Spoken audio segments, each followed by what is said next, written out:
Gracias.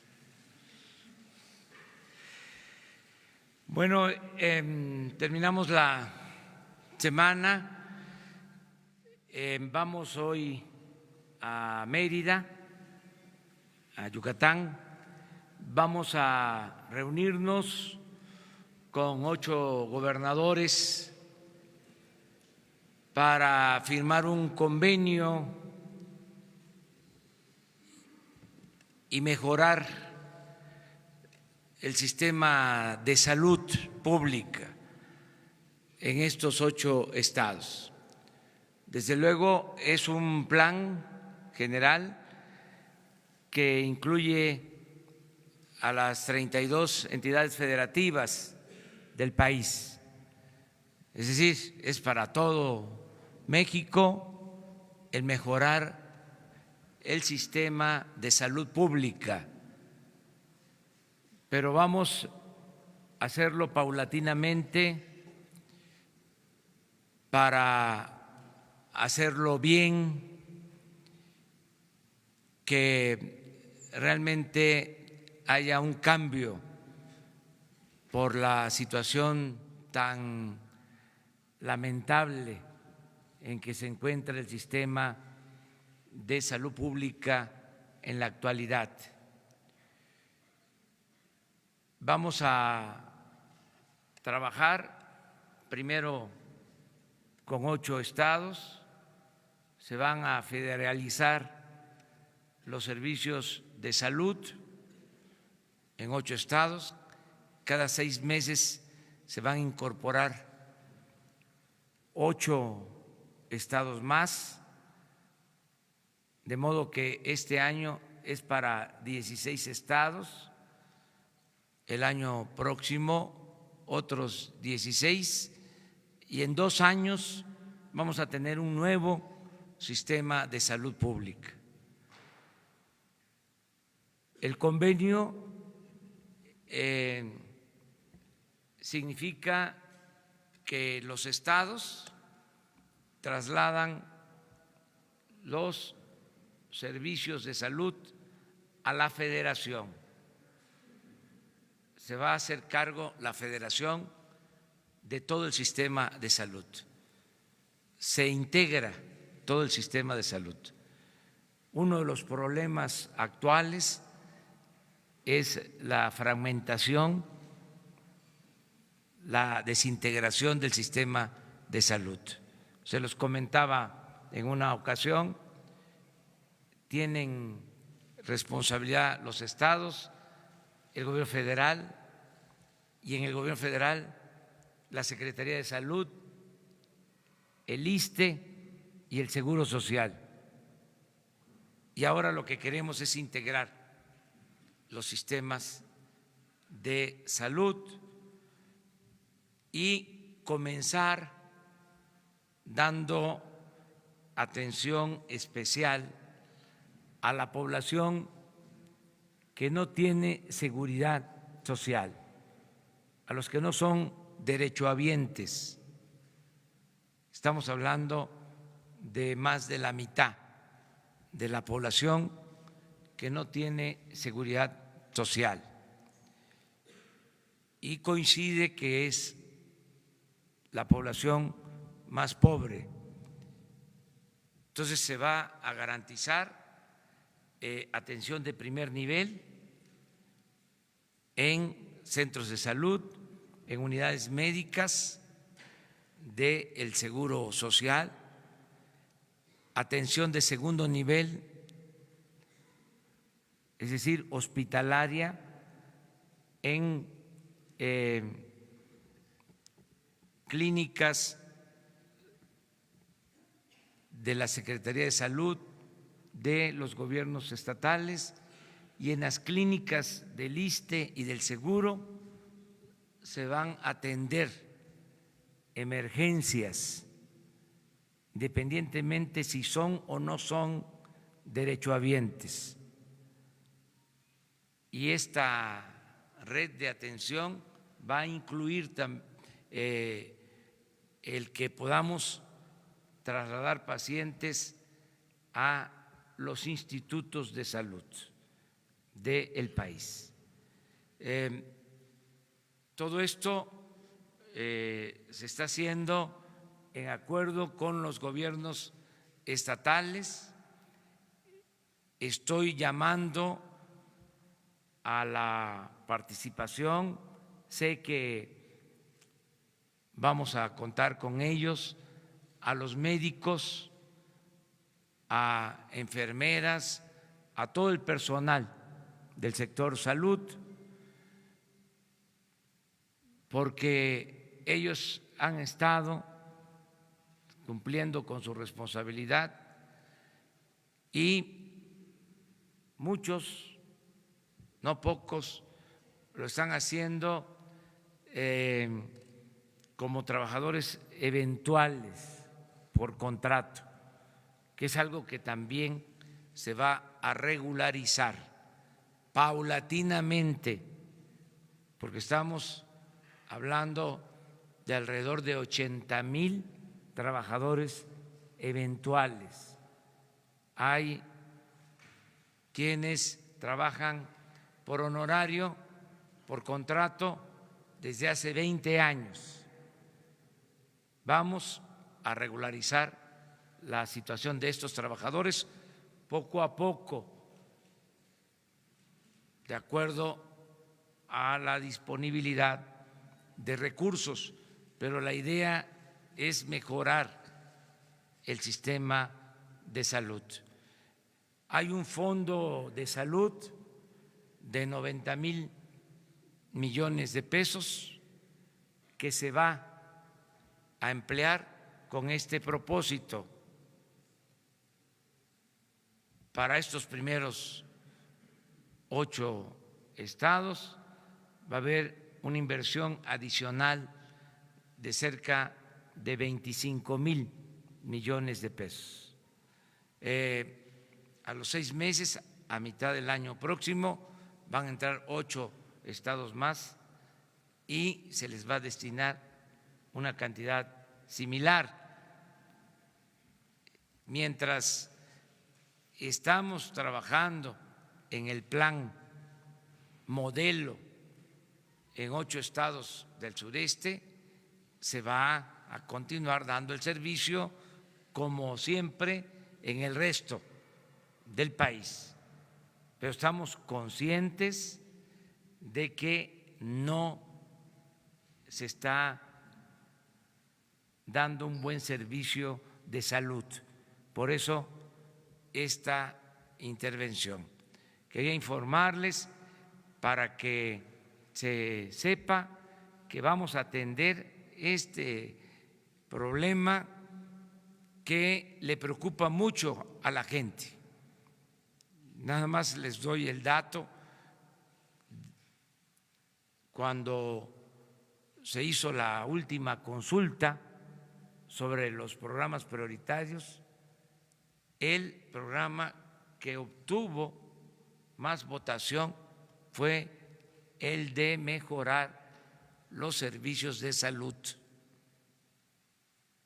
Le ganó incluso al programa de pensión a adultos mayores, que siempre era el programa mejor evaluado, el que tiene más aceptación en la población a nivel nacional. Ahora, por la situación en que están los servicios de salud, la gente desea, está demandando que se mejoren los servicios de salud. El propósito es que haya atención médica, medicamentos gratuitos. Es muy triste lo que está sucediendo en centros de salud con los enfermos, en hospitales. La gente no tiene para comprar la medicina, no hay abasto de medicamentos y tenemos que resolver esto. No podemos hablar de derechos humanos si no garantizamos el derecho a la salud, el derecho a la vida. Por eso vamos a atender este asunto. Ese es el propósito del encuentro del día de hoy. en Mérida, Yucatán. Hacemos una gira por el sureste, empezamos en Mérida, vamos a estar también en Ciudad del Carmen, Campeche, para presentar el plan de producción de petróleo y vamos a estar el domingo, inicia la construcción del Tren Maya en Palenque, Chiapas. Ese es el programa. Eso es lo que puedo yo informarles y ahora les escucho a ustedes. Empezamos. Buen día, señor presidente. Carlos Montesinos de la Hoguera. Sobre el programa de salud, dos cuestiones. Primero, con esta implementación, con esta federalización, ¿significa el final ya del Seguro Popular, al que usted ha criticado en el pasado?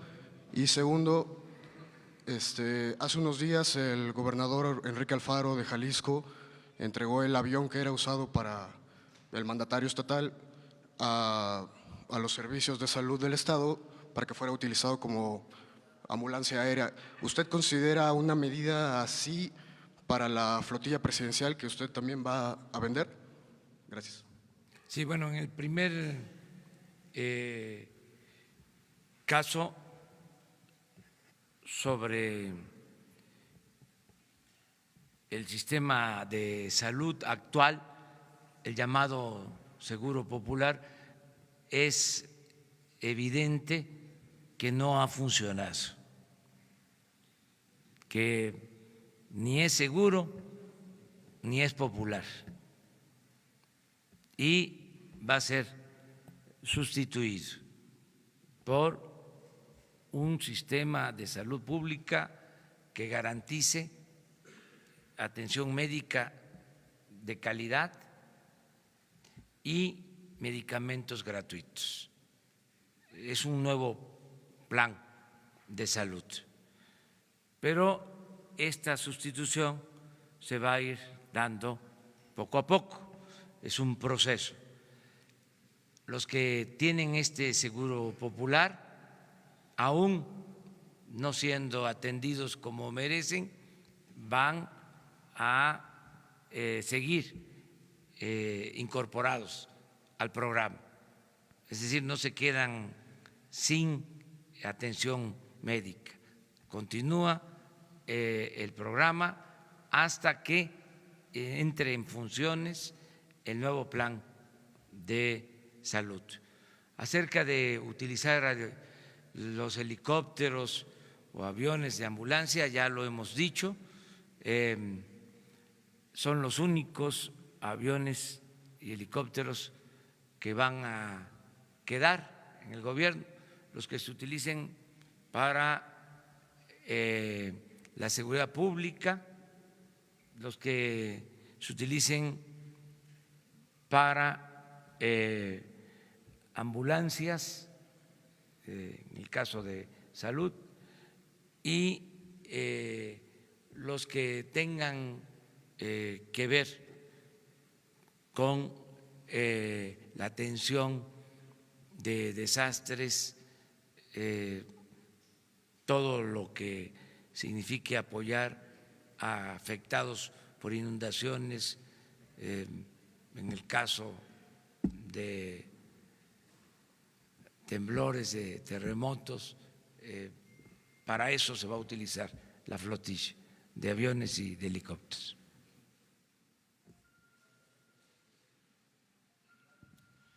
Gracias. Buenos días, presidente. Horacio Jiménez del Universal. Me gustaría hacerle tres preguntas. Su opinión sobre este acuerdo o este decreto que publicó el mandatario de Chiapas, Manuel Velasco, en el que se aprueba 16 años escolta para él y su familia. En segunda, también me gustaría preguntarle su opinión sobre estos diplomáticos que se están quejando que les reducieron el sueldo y no les está alcanzando para tener pues una vida decorosa en los países en los que están destacados. Y también en este nuevo sistema de salud que usted está planteando, también entrarían los esquemas de Pemex y de las Fuerzas Armadas para ingresar a este nuevo sistema. ¿Y cómo se llamaría este nuevo sistema de salud que usted está planteando? Gracias. Bueno, no tengo información sobre lo de Chiapas, es un asunto del Estado. Creo que, de ser cierto, es un exceso que no debe de permitirse. Sin embargo, eso corresponde al gobierno de Chiapas, al gobierno libre, soberano de Chiapas. Mi opinión en lo personal es que no deben de haber privilegios, que se tienen que acabar con los tratos especiales a los funcionarios. Acerca de los sueldos, pues es una ley que se aprobó en la Cámara de Diputados, la aprobó el Poder Legislativo y hay que respetarla. Y también yo sostengo que debe de haber austeridad republicana. No puede haber gobierno rico con pueblo pobre. No es posible que, habiendo tantas necesidades, los altos funcionarios públicos ganen tanto. Y si no les alcanza, con todo respeto, el que gana 80, 100 mil pesos mensuales, pues habrá otros que sí quieran trabajar por ese sueldo, que no es poco, ya lo hemos dicho aquí. Los que tienen maestría, doctorados, hasta eméritos en las universidades, ganan 80, 100 mil pesos. Los académicos de más alto rango. Y no hay comparación, porque el servicio público es eso, es tener la oportunidad de servir. De todas maneras, pues yo respeto estos puntos de vista. A veces dicen de que es que de esa manera se evita la corrupción.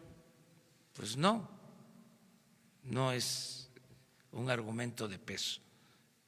O que se perderían talentos.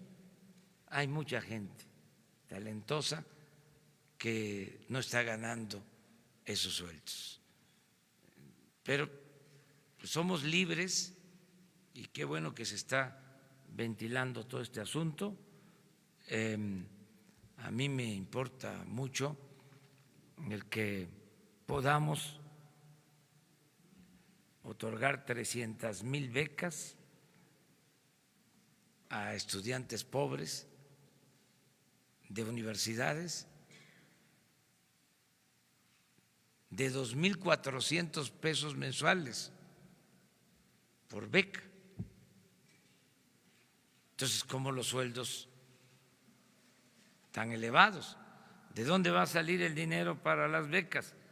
Pues del ajuste que estamos haciendo al presupuesto.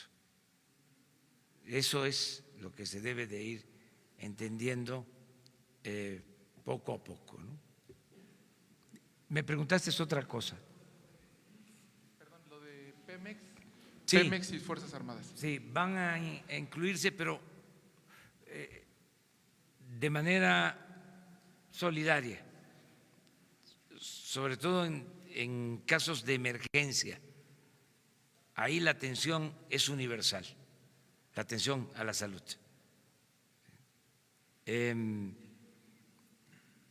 Para que sigan estas instituciones dándole atención a sus derechohabientes. El sistema nuevo va a incluir en lo básico a quienes no tienen seguridad social y vamos también a mejorar los servicios del ISSSTE, del seguro, es muy bueno el sistema de salud de las Fuerzas Armadas, va a mejorar el sistema de salud en Pemex, estamos trabajando en eso, pero lo que más ahora nos preocupa es la gente que no tiene seguridad social. No quiere decir que los que tienen seguridad social tengan resuelto el problema. Por ejemplo, hay muchos que se inscriben en el seguro, los afilian, los inscriben al seguro los empresarios, por ejemplo, en la industria de la construcción, y terminan las obras y ya se quedan sin la seguridad social. Eso suele pasar. Entonces, a los que tienen seguridad social temporal, vamos a decir, transitoria, garantizarles que van a tener atención médica siempre buena, de calidad y gratuita, que no haya problema para nadie. Vamos a ver, puede ser salud y bienestar. La palabra bienestar va a ser el distintivo del nuevo gobierno. ¿Qué es bienestar? Es, como su nombre lo indica, estar bien.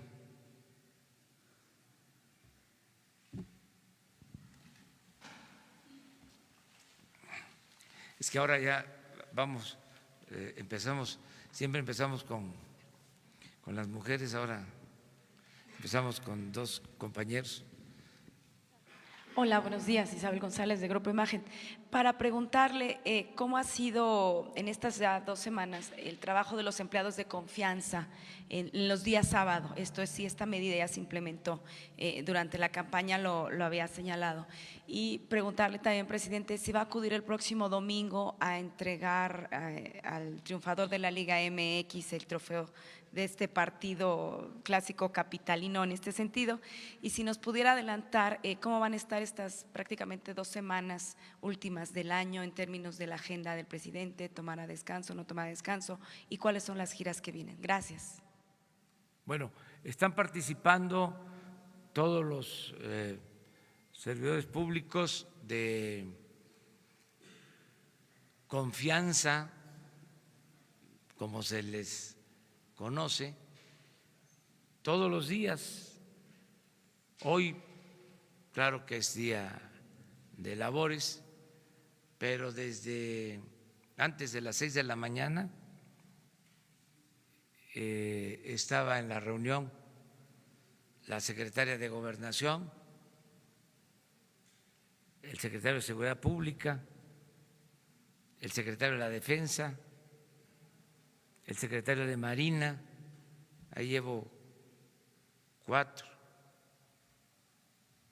el secretario de Turismo, 5, el secretario de Comunicaciones y Transportes, 6, el secretario de Relaciones Exteriores, 7, no quiero que se me escape ninguno. Bueno, esos 7, más subsecretarios,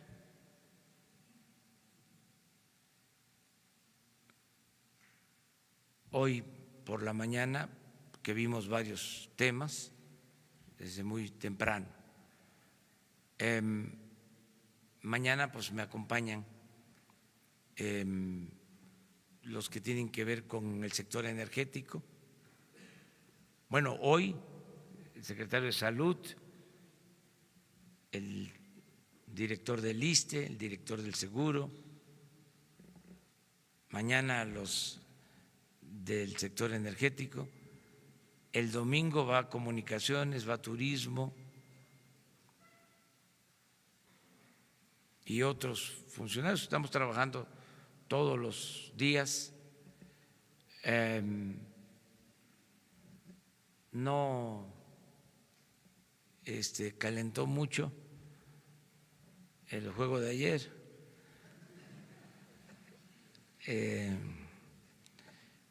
0-0, hay que esperar el domingo, pero no voy a poder estar, voy a estar regresando de Chiapas. Deseo que la gente se siga divirtiendo y que gane el mejor para el domingo, que es un clásico. Tuvieron oportunidad de los dos. Hubo un portero que hizo una buena tajada, pero ya eso es otra cosa. ¿Qué vamos a hacer en diciembre? Pues vamos a seguir trabajando para ustedes, decirles que vamos a estar aquí hasta el 24 en la mañana. El 25 no. Y en diciembre, a finales de diciembre, el domingo 30 no vamos a tener actividad. El 31 sí asisto a la toma de protesta del gobernador de Tabasco. El día 1 no va a haber actividad, digo así pública, ¿no? Yo tengo que estar pendiente siempre. Y el 2 ya estamos aquí de nuevo. Así para.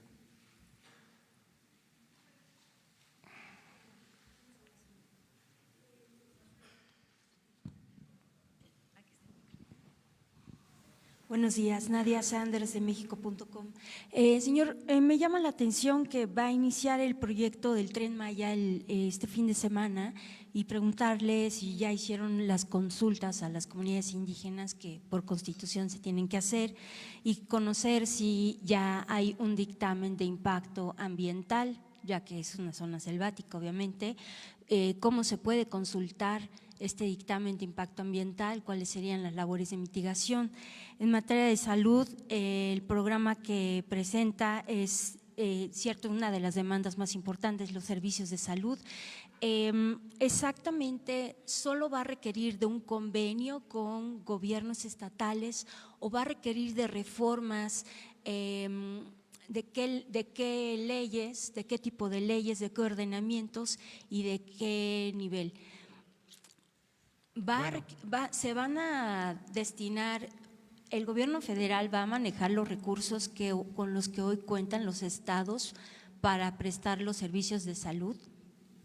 Bueno, acerca del tren ya se tienen los estudios, nada más aclararles que es sobre la vía que ya existe,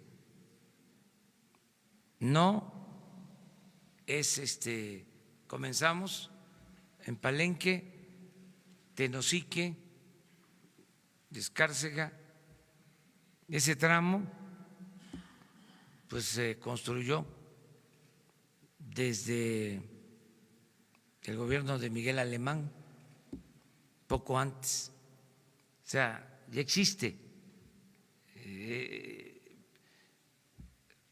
¿Se acuerdan de ese tren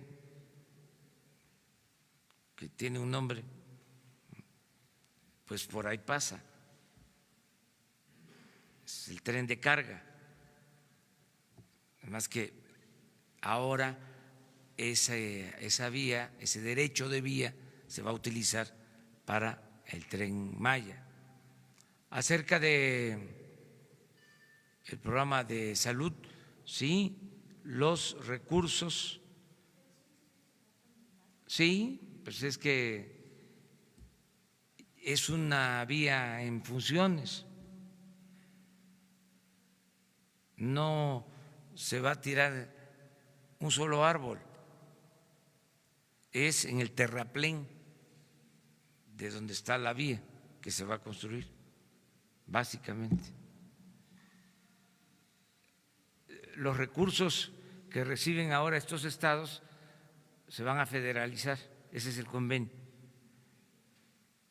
para integrar todo el sistema de salud. Y sí se van a necesitar cambios a las leyes, se tiene que llevar a cabo una reforma constitucional, se tiene que reformar el artículo 4 de la Constitución y leyes secundarias, pero eso lo vamos a hacer en el nuevo periodo de sesiones, o sea, para el año próximo, porque urge intervenir ya el sistema de salud y con el convenio, como es un acuerdo de las partes, no tenemos ningún problema legal para empezar ya con el plan. ¿Otra? Sí, ya se hizo la consulta general y si hace falta se hacen todas las consultas. Les digo, la gente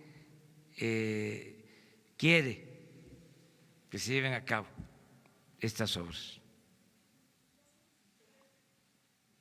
No, se va a licitar lo que se requiera, ahora es por administración, lo que inicia es Fonatur, pero se van a lanzar las licitaciones. A ver.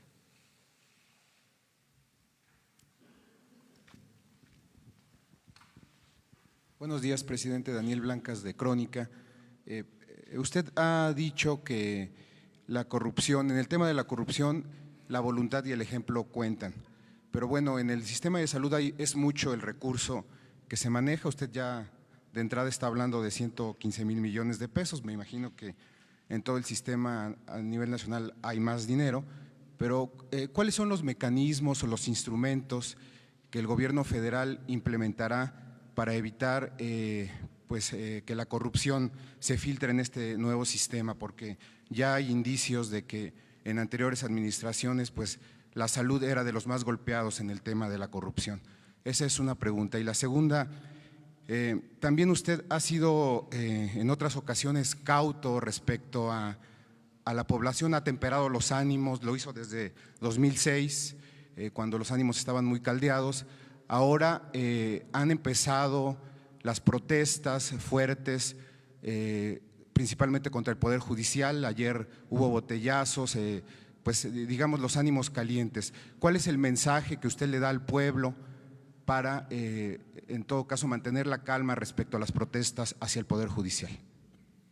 Bueno, en el primer caso hemos planteado es el compromiso de no permitir la corrupción, cero impunidad. Uno de los problemas del sistema de salud es precisamente el de la corrupción. Les comentaba yo que hay presupuesto suficiente para las medicinas, como 90,000 millones de pesos para compra de medicamentos y de equipos. Y sin embargo no hay medicamentos en los centros de salud, en los hospitales. O existe un cuadro básico y hay medicamentos que se requieren, ¿sí?, y que la gente no puede tener si hay una enfermedad grave porque no está en el llamado cuadro básico. Quiero decirles que el objetivo es que ya no exista cuadro básico, que todos los medicamentos se puedan aportar a los enfermos, todos los medicamentos. Queremos eliminar lo del cuadro básico. Estoy consciente de que hay medicamentos que no están en el cuadro básico, que son muy caros, ¿sí?, pero se van a adquirir, se van a adquirir. ¿Por qué nos va a alcanzar el presupuesto? Porque no va a haber corrupción. Es que actualmente hacían su agosto los que vendían los medicamentos, hasta políticos se dedicaban a vender medicamentos por influyentismo. Entonces se compraban muy caros los medicamentos, por eso no alcanzaban. Y otro tipo de corrupción, como el entregar aparentemente los medicamentos en almacenes y no entregarlos, ingresarlos de papel. Entonces, todo eso se va a eliminar. Yo voy a estar pendiente. El secretario de Salud es incorruptible, es una gente honesta, no solo es un científico, un especialista, Premio Nacional de Ciencia, Jorge Alcocer, sino es una gente honesta. Y va a estar la función pública pendiente en todas las adquisiciones. Vamos a pedir también la intervención de la Oficina de Transparencia de la ONU en compras consolidadas de medicamentos, de equipo. Y si no hay condiciones en el país para el abasto de medicamentos, se va a abrir la licitación para que empresas internacionales abastezcan de medicamentos el sistema de salud, porque lo que nos importa es que no falten los medicamentos. También ya está por terminarse el proceso de elección del nuevo fiscal general y va acompañado de 2 fiscalías. Se elige en el Senado a una propuesta que se hace de una terna después de una selección de 10. Se va a elegir al fiscal general y el fiscal general va a nombrar a 2 fiscales, el fiscal electoral y al fiscal anticorrupción. Y el propósito es eso, evitar la corrupción. Acerca de las protestas, yo sostengo lo que he dicho siempre, nada por la fuerza, no a la violencia, que podamos tener diferencias y dirimirlas de manera pacífica, con respeto a nuestros adversarios, con respeto a todos los seres humanos, que no se agreda a nadie, que no se humille a nadie, que podamos debatir, eso sí, de manera, en forma respetuosa. Coincido contigo en lo que estás planteando. A mí no me gustan esas protestas violentas. Nosotros siempre hemos protestado de manera pacífica y somos partidarios de la no violencia. No es ese el camino. En este diferendo que hay sobre los sueldos, hay instancias y que sean estas instancias las que resuelvan lo que corresponde.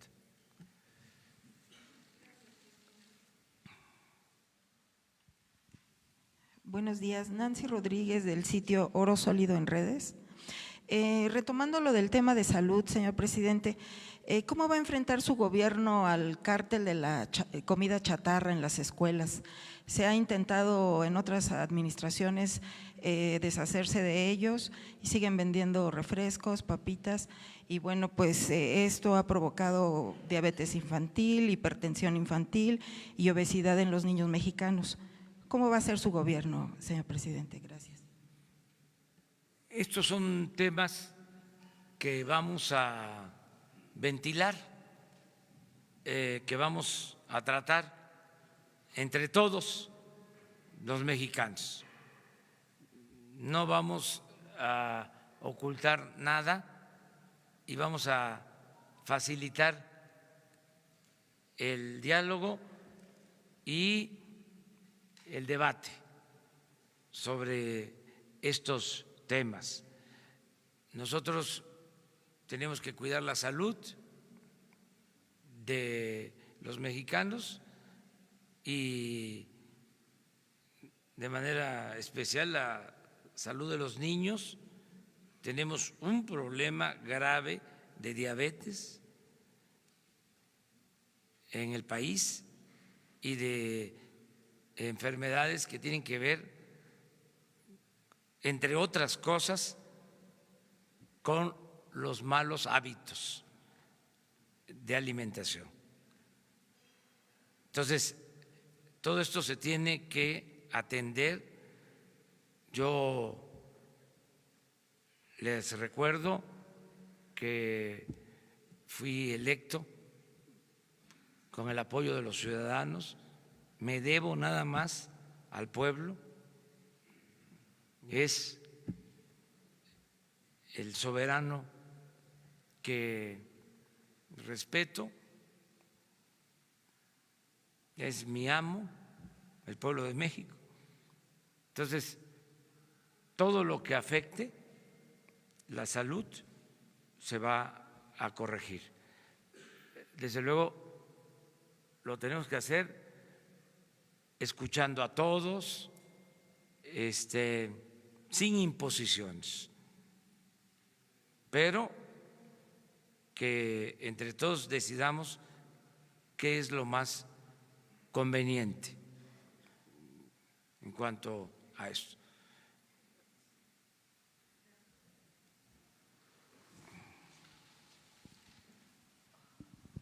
Buenos días, señor presidente. Bertalicia Galindo, de alcanzandoelconocimiento.com. Presidente, yo quiero preguntarle un poquito en ese tema.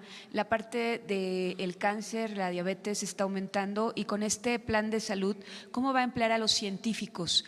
Porque bueno, hay muchísimo conocimiento que se podría aplicar para disminuir este problema y en este caso también, bueno, ya en lo del presupuesto, no sé si sea momento de hablarlo, pero ¿qué pasaría con el presupuesto de ciencia? Porque ya se habla dentro de lo que se ha filtrado de cómo viene el presupuesto, pero no se habla mucho de lo de ciencia y si se van a jalar los recursos del ramo 38 finalmente. Bueno, la salud va a tener presupuesto suficiente, va a tener más presupuesto la Secretaría de Salud, por esto que les estoy comentando, nada más va a haber un aumento de 50,000 millones adicional a lo que se autorizó el año pasado de este fondo que se va a utilizar. El seguro lo mismo, va a tener más presupuesto y el ISSSTE en general. Para la ciencia igual no vamos a dejar de invertir en todo lo que tiene que ver con innovación, con investigación científica y tecnológica y vincular, desde luego, la investigación a las necesidades de la gente, en este caso de la salud. Los centros de investigación pues van a tener todo nuestro apoyo. Estamos haciendo un reordenamiento del presupuesto, en algunos casos va a parecer que se reduce, pero es porque se está quitando todo aquello que no es básico, prioritario, indispensable. Se está quitando lo superfluo, lo que se usaba para otras cosas, para otros fines, y se está dando atención especial a lo verdaderamente prioritario.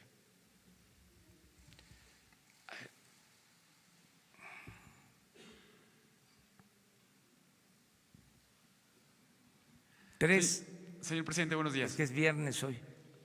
Miguel Arzate, del Sistema Público de Radiodifusión, Canal 14. Preguntarle, señor presidente, si nos podía platicar un poco más de estas plazas eventuales. ¿Cuántas serían? ¿Cuántos trabajadores tendrán que regularizarse? Porque en otras dependencias del gobierno también hay muchos trabajadores que están preocupados por esta situación, que llevan muchos años trabajando sin regularizarse. Gracias. Sí, vamos a llevar a cabo este plan paulatino. No podríamos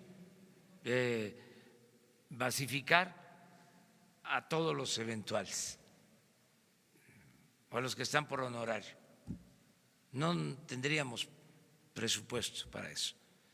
Entonces, en el caso de la salud, que les decía, se calcula que son alrededor de 80,000, que hay que empezar por hacer los censos,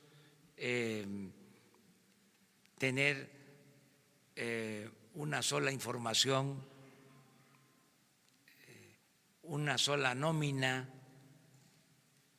ir homologando también sueldos, porque hay muchas diferencias. O sea, es un proceso de regularización que nos va a llevar tiempo. Vamos a atender esto en salud, pero igual sucede en el caso, en efecto,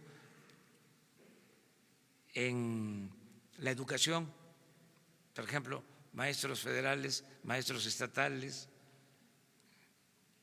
y en Pemex, trabajadores de planta, trabajadores transitorios. Entonces, tenemos que ir poco a poco hacia la regularización, pero lo tenemos que hacer con un plan y de acuerdo a las posibilidades económicas. Yo creo que vamos a poder fortalecer todo lo relacionado con la educación, con la salud, con el bienestar, porque va a haber crecimiento económico. Entre más crecimiento económico tengamos, significa más ingresos, más recaudación. Entonces, eso nos va a permitir disponer de más recursos. Ahora son muy limitados los recursos del presupuesto.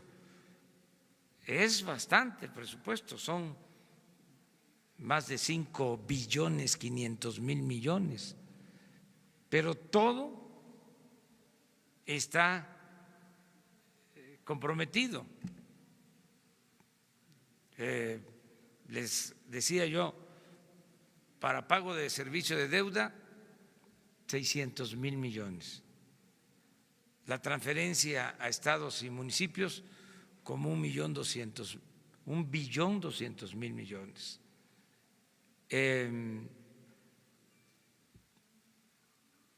Pensiones y jubilaciones, 800,000 millones. Servicios personales, donde está la nómina, 1.300.000. Entonces, eso no puede dejarse de contemplar en el presupuesto. Entonces, lo que queda es una cantidad menor. Por ejemplo, si hablamos de un presupuesto de 5.500.000.000, el gasto de inversión es de alrededor de 600,000 millones, como el 10% del presupuesto general. Entonces estamos haciendo una reingeniería en el presupuesto para utilizar mejor lo que se tiene, de lo que se dispone. Yo estoy seguro que nos va a alcanzar el presupuesto, no vamos a tener problema este año y el año próximo. Estoy pensando que vamos a tener crecimiento económico y va a aumentar la recaudación. También vamos a corregir mucho la evasión fiscal. Imagínense cuánto se fuga por las facturas falsas, cuánta evasión, cuánta corrupción en las aduanas, cuánto significa la pérdida por el robo de combustibles de 50, 70 mil millones. Entonces, si tapamos todos esos hoyos, nos va a rendir el presupuesto. Además, obras que costaban 1,000 millones y las cobraban en 2,000 o en 3,000 por el tiempo que se llevaban, por las ampliaciones en los presupuestos, estimaban una obra en una cantidad y terminaba costando 2, 3 veces más. Entonces, si corregimos todo eso, vamos a liberar muchos fondos para el desarrollo. Estoy optimista, creo que nos va a alcanzar. Ya mañana se presenta el presupuesto a las 5 de la tarde a la Cámara de Diputados y van contemplados los recursos para los programas que ofrecimos en la campaña. Todos, vamos a cumplir todos los compromisos que hicimos en la campaña.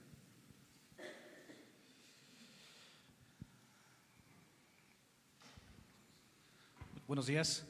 Krishna Corona, Agencia Informativa de Educación. Me gustaría que si nos pudiera hacer un esbozo de la reingeniería financiera que implicará la construcción de 100 universidades y el plan de becas Benito Juárez que anunciaron. Bueno, las 100 universidades se están ya iniciando en las regiones más apartadas del país. Van a tener todas las disciplinas. También son universidades que van a tener carreras acordes con la vocación de las regiones. Van a ser gratuitas. Se va a recibir a todos los jóvenes de esas regiones. Tienen ya un presupuesto estimado de inicio de 1,000 millones de pesos. Ya en el presupuesto tienen considerado 1,000 millones.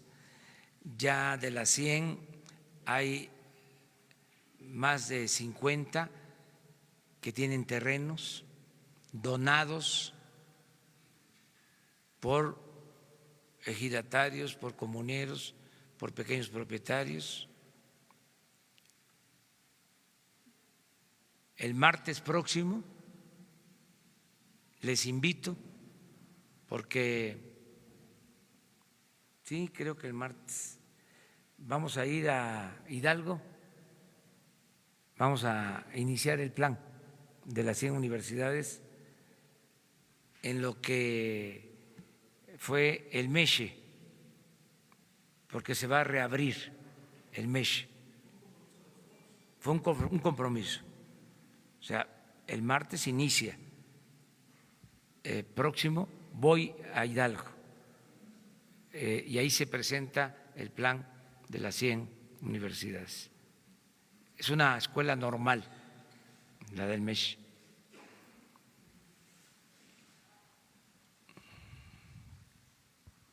Buenos días, presidente. Carla Contreras, de Canal 11. Ante este anuncio de austeridad republicana, ¿en cuánto será necesario adelgazar el presupuesto en las dependencias federales? Y de ser así, que tenga el dato, ¿cuáles serían las dependencias donde se ha detectado que hay un exceso de personal y que tendría que haber un recorte? Y también, no sé si este programa que se está anunciando para el sector salud se podría aplicar también en el sector educativo, que el Estado asuma esta responsabilidad en las entidades donde haya pues una mayor afectación. Y por otro lado, pues ayer usted sostuvo una reunión con su gabinete, si nos pudiera enumerar pues alguna de las instrucciones que les dio en el arranque de este gobierno, y finalmente pues su opinión de su asistencia ayer al informe de labores del ministro presidente. ¿Cómo queda la relación entre el Ejecutivo y el Poder Judicial? Muchas gracias. Bueno, es buena la relación con los poderes. Existe polémica, hay puntos de vista diferentes en esto de los sueldos, pero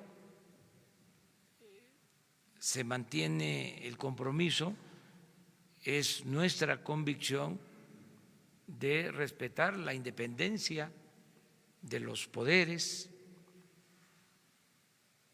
No tengo ningún problema de conciencia en ese sentido, porque creo que es necesario el que haya división, equilibrio de los poderes, que ya no exista el poder de los poderes, porque así ha sido casi siempre: 3 poderes, el legislativo, el judicial, el ejecutivo, pero el poder de los poderes, el ejecutivo. Los otros 2 poderes subordinados. Solo en la época de la República restaurada es que hubo división y equilibrio de poderes, y fueron 10 años. No, el porfiriato, como hasta los tiempos actuales, le daban la razón al presidente antes de que abriera la boca.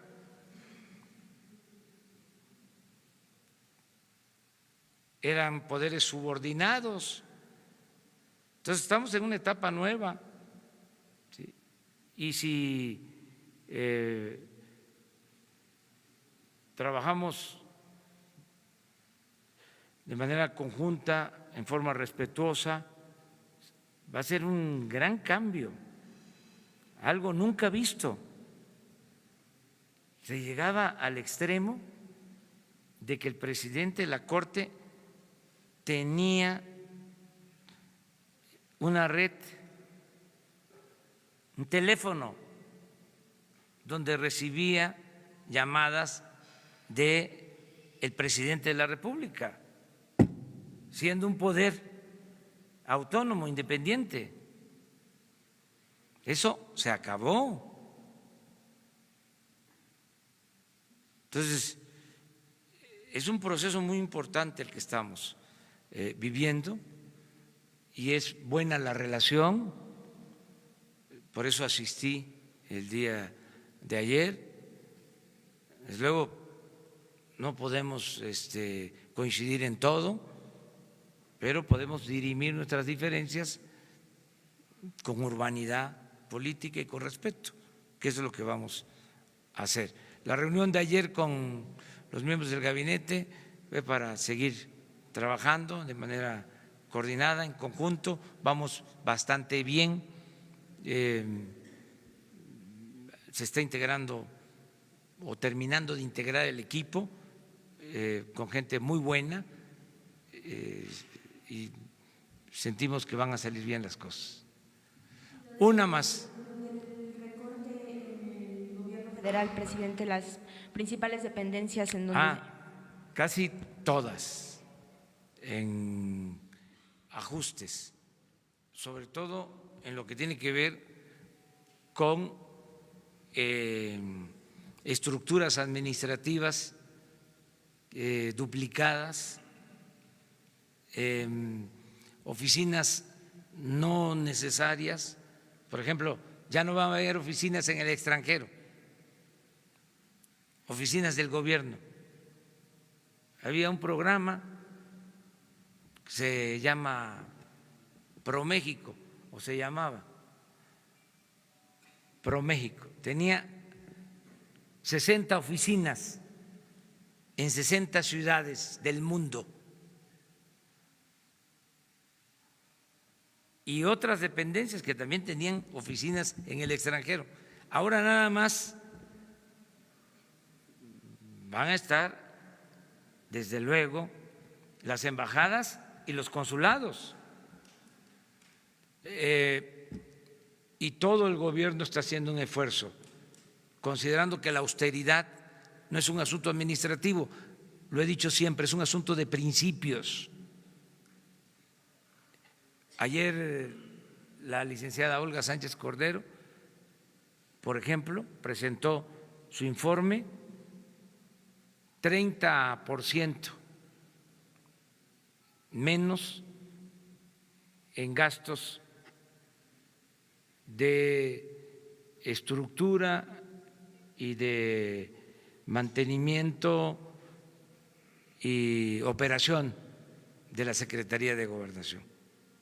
Bueno, el ejemplo, porque hay que destacarlo, hubo un tiempo en que se cuestionaba mucho a los diputados, a los senadores, todavía, pero eran clientes, diputados y senadores, el Poder Legislativo. Yo nunca vi eso tan apegado a la realidad, porque se olvidaba, ¿no?, lo que hacían los de mero arriba. O sea, no me gusta lo de los chivos expiatorios, no lo tolero. Eso de que no se hable de los machuchones, que no pierdan ni siquiera su respetabilidad y se le cargue, ¿no?, la mano a los de más abajo.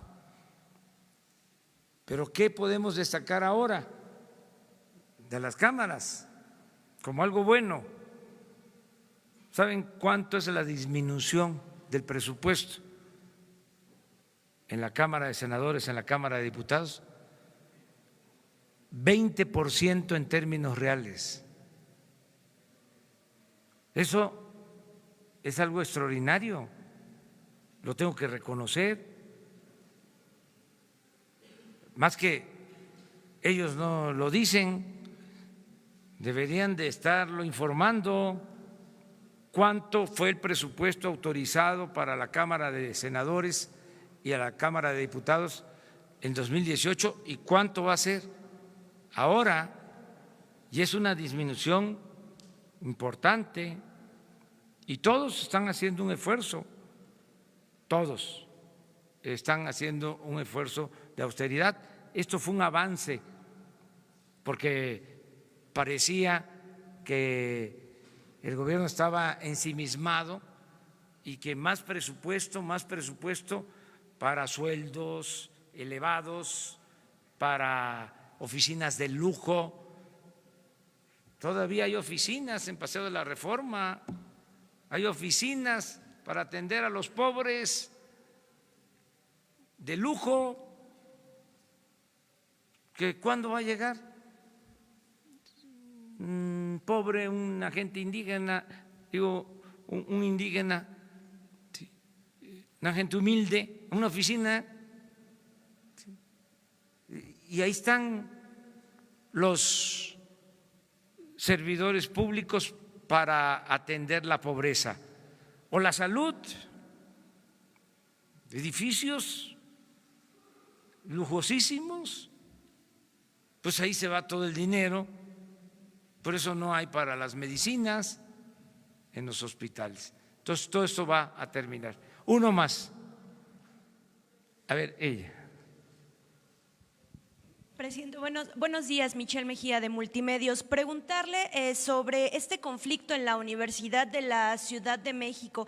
Ayer en entrevista el rector dijo que un grupo de profesores con fines políticos quieren tomar la universidad y además quieren descarrilar el proyecto académico de esta casa de estudios que usted creó. Y por otra parte, también su opinión sobre este conflicto también en la máxima casa de estudios, esto que se viene dando desde septiembre, hay ahorita también un conflicto en la Prepa 2, ya durante el periodo de transición usted tuvo un acercamiento con el rector, pero ¿cómo intervenir desde el gobierno, obviamente sin afectar la autonomía de estas dos casas de estudio? Gracias. Pues estando pendiente, apoyando a las autoridades universitarias y respetando la autonomía.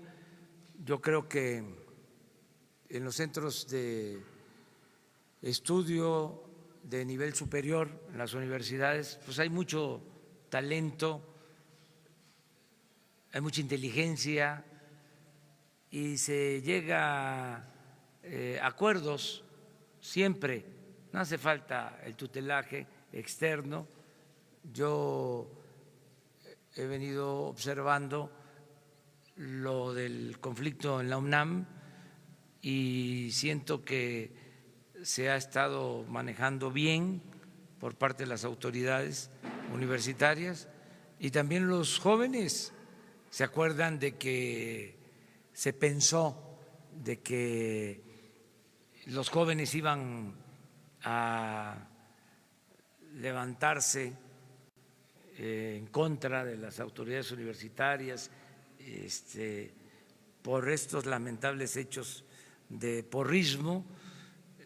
Muchos apostaron a eso y los jóvenes sí participaron, protestaron, pero no se dejaron acarrear, ¿sí?, por otros que tienen intereses de otro tipo. Entonces, hay mucha madurez, hay mucha responsabilidad en la universidad. Yo recuerdo que en el conflicto pasado de la Universidad de la Ciudad de México, que estaba muy difícil, los mismos muchachos con los estudiantes encontraron la salida. Ellos eligieron a un rector, al filósofo Enrique Dussel, extraordinario filósofo, uno de los mejores filósofos de México y del mundo, un hombre mayor, y él llegó a la universidad por consenso. O sea, los jóvenes y los maestros apoyaron a Enrique, hizo una muy buena labor. Entonces, ¿qué les recomendaría con todo respeto? Ahora, que busquen a Enrique, que lo consulten, que lo tomen en cuenta. Es una gente de primera y así hay otros maestros que de mucho respeto, ¿no?, para los alumnos y para todos. No creo, no, mire, ya la gente despertó por completo. El pueblo de México está muy avispado, están más informados de lo que imaginamos. más conscientes, politizados. De veras, es un fenómeno. Nunca en la historia del país había existido tanta gente consciente como ahora en el país. Es una bendición esto. Estamos hablando de millones de mexicanos conscientes. Es un revés para los que pensaban que el pueblo era tonto. Tonto es el que piensa que el pueblo es tonto. La gente está muy a la altura de las circunstancias. Bueno, conmigo ya expliqué lo que pasó el día primero. Este joven que se acerca y me dice no tienes derecho a fallar, y eso me lo repiten, y yo creo que no les genera mucha duda mi comportamiento, pero de todas maneras están ahí pendientes, que no nos vayamos a desviar, que se resistan todas las tentaciones del poder, porque el poder es una tentación, atonta a los inteligentes y a los tontos los vuelve locos cuando no hay principios, cuando no hay ideales, y la gente sabe eso y está pendiente de todo. Entonces, más en las universidades. Pero eso también, lo de la reforma educativa.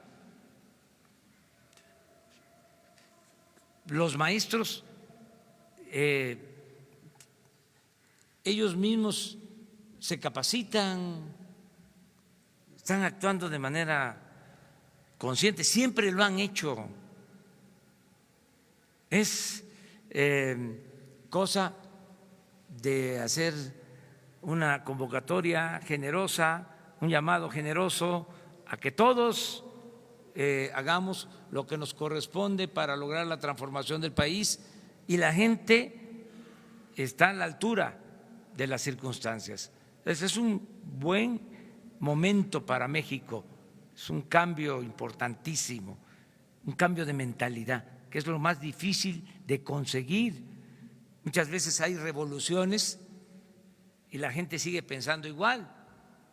Ahora, de manera pacífica, se produjo un cambio de mentalidad, y cuando cambia la mentalidad del pueblo, cambia todo. Eso es lo más importante.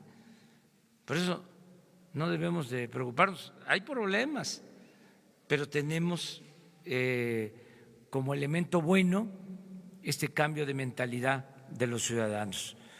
Bueno, muchas gracias. Nos vemos el lunes. Muchas gracias.